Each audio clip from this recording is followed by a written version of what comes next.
So in this tutorial, I'll walk you through setting up a Deliveroo account in France. It's quick and easy, so let's get started. So first, open your Deliveroo website or download the Deliveroo app from the App Store or Google Play. Then, select Sign Up to begin creating your account.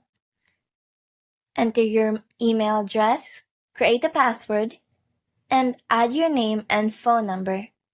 Make sure your location is in France. So you can see local options. Once you've entered your information, click Continue. Deliveroo will then ask you to verify your phone number or email, so keep an eye out for that code. After verification, you're all set to explore local restaurants and start ordering on Deliveroo. And there you have it. You can now order your favorite meals on Deliveroo in France.